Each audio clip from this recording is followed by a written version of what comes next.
Kent is well known for its cathedrals and its castles, a lasting reminder of its place in British history. But how much is known about the ordinary people that lived here, especially its multicultural past?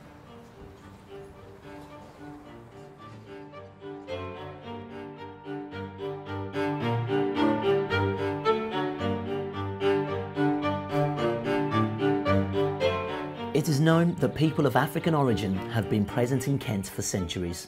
Certainly by the mid-16th century, some black inhabitants lived in Kent as a result of trade routes with the Mediterranean and African coasts.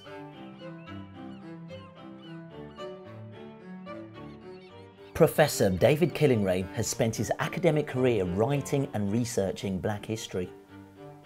The earliest known settlers are probably 17th century.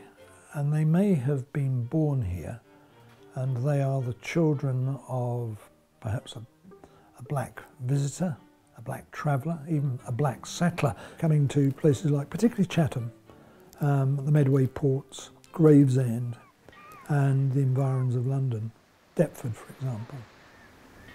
So who are these people and where did they come from? Well, early records show that in the 18th and 19th century, people from Africa and the Caribbean settled in Kent port towns like Dover, Sheerness and Gravesend, and even here in Chatham as well. One man who came to Medway from St Kitts was to marry a local woman at St Mary Magdalene Church in Gillingham in 1786. Their son, William Coffey, was to become a key figure in the political movement which sought to improve the rights of British workers. The young William Coffey trained as a tailor and he worked on Chatham High Street, and it was during this time that he started to become politically active. He's put out of a job when there is a strike of tailors. This radicalises him. He goes to London, he's involved setting up a tailors' union there. He's then also attracted to the Charter. This was a demand for universal suffrage, annual parliaments, payment of members of parliament and so on. It's a radical reformist group at the heart of the British state. And in 1848 he's one of the organisers of the London Chartist organisation. He's involved in organising the Great March of 1848. He's arrested for sedition on ridiculous charges. But he is then convicted and sentenced to transportation. I think he's unusual in that, let's face it, most people did not stir up discontent. Researchers working alongside the Chatham Historic Dockyard and the Medway African and Caribbean Association have been exploring records from Kent and Medway relating to William and his father, Chatham Caffrey. We were looking into the sort of rich heritage of the dockyard workforce in the 18th, 19th century. One of the records that I was working on showed a list of the crew that was on there, and one of them was Chatham Caffrey, possibly a personal slave of one of the wealthy planters to actually come over here. And he seemed to have been accompanied by his mother. He arrived on a naval ship in about 1772. And he was baptised on arrival as Chatham Caffrey, presumably after the town he was taken in. In the records, he was described as a Negro man, aged about 17 at the time of his baptism. He lived in what's now, well, was known as New Brompton, which is now known as Gillingham, and he had 5 children, the eldest being William. Chatham Caffrey, he got him an apprenticeship as a tailor in Chatham. Again, it shows you his status.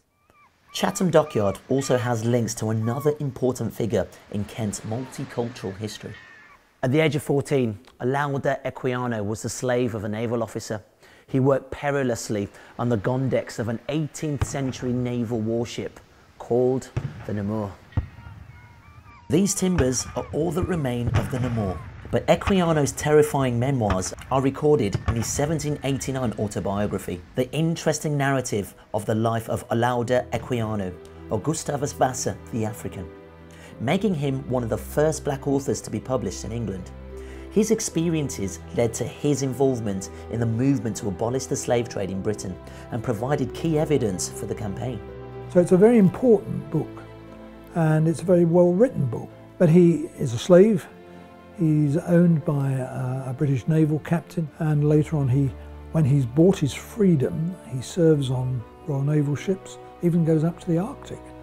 And then he settles in London in 1777, I think it is. And thereafter he's involved in the campaign against the slave trade. So he's a prominent black figure, along with other Africans in London. He's not alone in this. But there are also people that are influential who live in Kent, and particularly at Thiessen. There are the Middletons who own Barham Court. They have the money, they have the connections, they know Wilberforce, they know other politicians. It's one of the cradles of British abolition, this small Kent village overlooking the Medway. And certainly Wilberforce goes there, Equiano's probably there, and they do talk about strategy. And they decide that they will introduce a bill into Parliament to bring to an end the slave trade. After the 1807 Slave Trade Act was passed, it was the British Navy who were charged with enforcing it. Now, after 1815, you have British naval patrols in the Atlantic, a few in number, but they're trying to interfere with other nations trading in slaves, and the British are very keen. Once they have abolished the slave trade in Britain in 1807, the next big campaign is to end slavery within the British Empire. It was Britain's involvement in policing the slave trade that was to save one young girl from near death as a slave in West Africa and bring her to a life of affluence and privilege in England and eventually Kent. This social club here was ironically home to a young woman with a very royal connection. Palm Cottage was once home to Sarah Forbes Bonetta, goddaughter of Her Majesty Queen Victoria. So how did she end up living here? She's given as a gift to a British naval captain by the King of the Dahomeans, a man called Gezo. And she's brought to Britain, and she is presented to Queen Victoria. She then agrees to financially support Sarah Forbes Bonetta. She's very well educated, she's a good pianist, she's a member of a middle class of black women in Britain. She's also in Kent because she stays with, well, he's a German clergyman. He has a succession of Africans and others, black people, coming to his house in Chatham. I'm here to meet the great-great-grandson of Sarah, who can tell me a little bit more about his ancestors' past. I just hope he's in.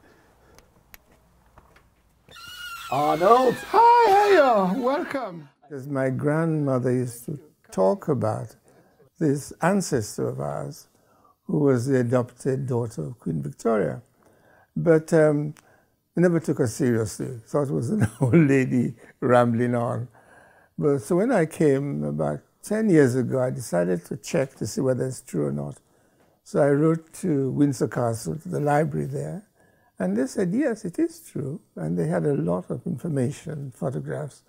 Arnold discovered that an officer from the Royal Navy had rescued her from slavery after the King of Dahomey was convinced to give her to the Queen of England as a gift, from one royal to another. I didn't know I had any connection with Kent when I moved down here.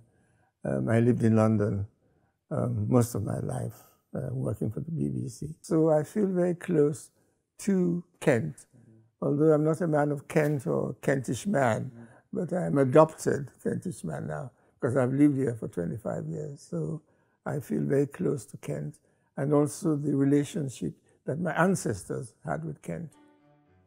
His ancestor was one of many black Britons who formed part of the middle classes. And as the 19th century progresses, then London becomes the crossroads of empire. So Britain is often seen by black people as being a pleasant refuge. You could settle where you liked, you could marry across the race line, have books printed. So it's an irony of the British Empire that at the heart of empire you had greater freedoms than you had in the colony of origin. Arnold's great-grandmother was not the only member of his family from Africa to become part of the British establishment. My great-great-grandfather was Bishop Samuel Ajayi Crowther.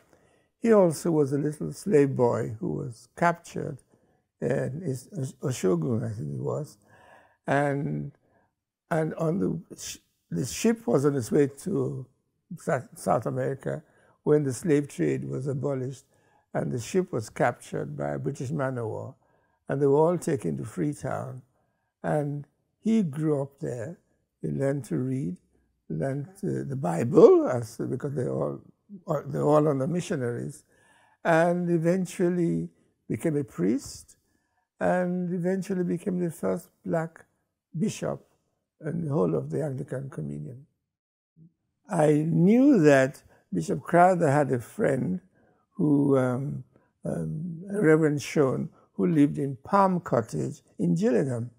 And he not only visited him there, but also Sarah Benita lived there in Palm Cottage for a while.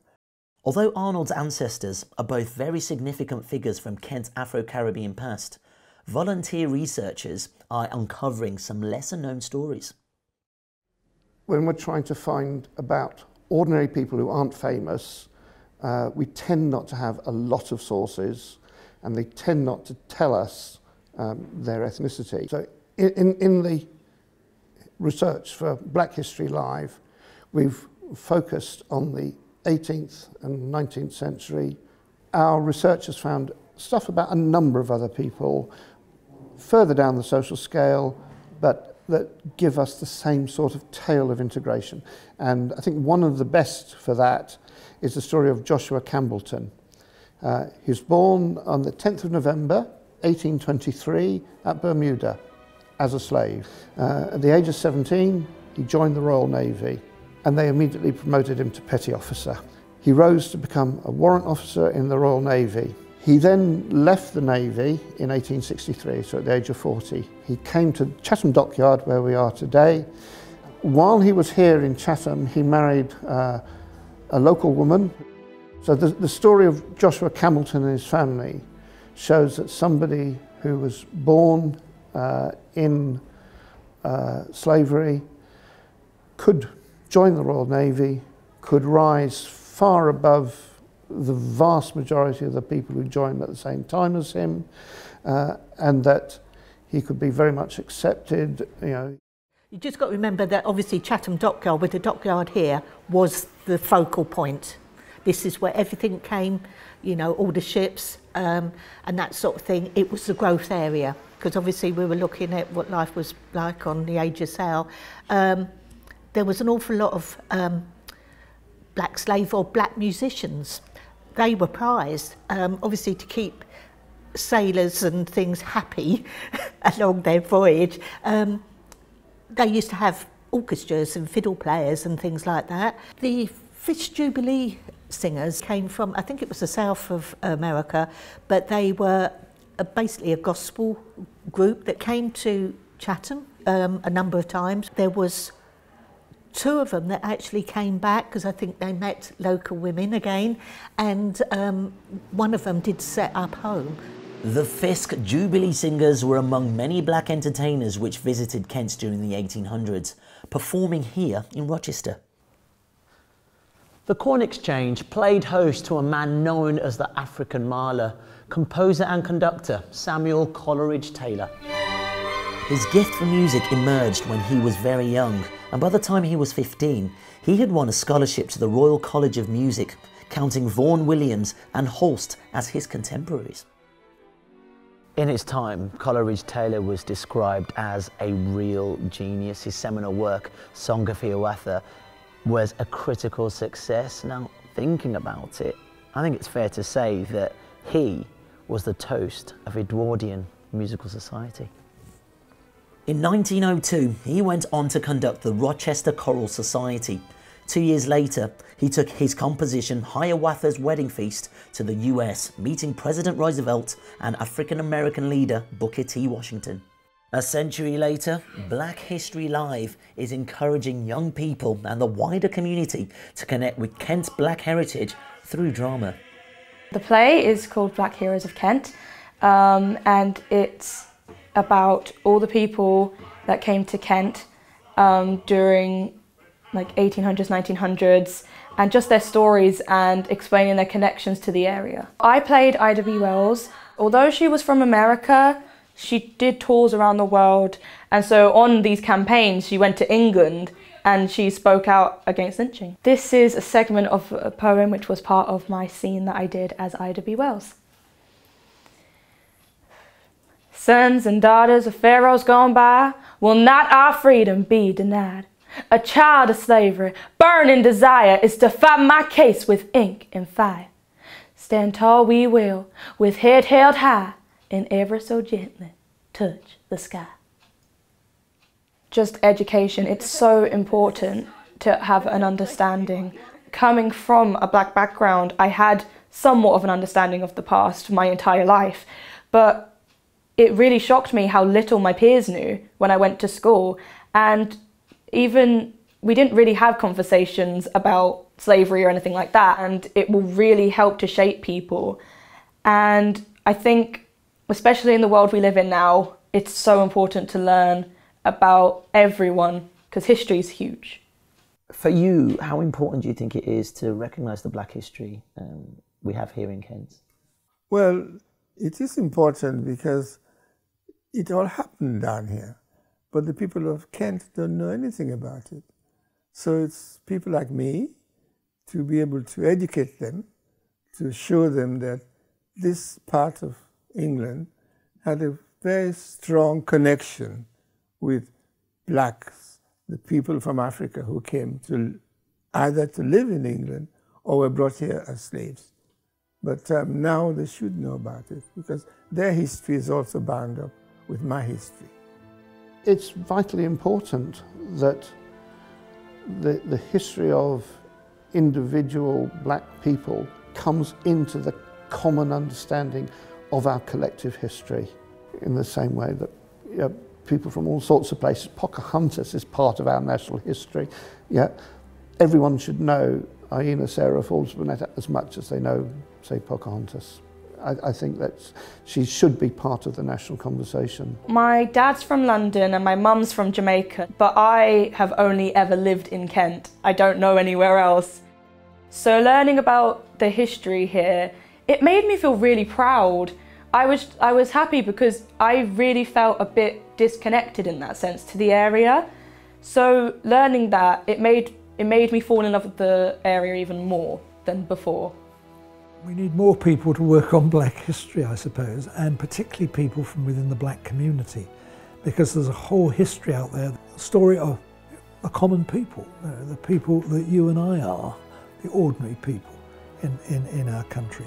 We started this looking at a different side to Kent's history, and through it I found out a bit more about my Nigerian and Yoruba heritage. I guess it just goes to show if we delve a little deeper into our own histories, we might find a greater connection to the places we call home.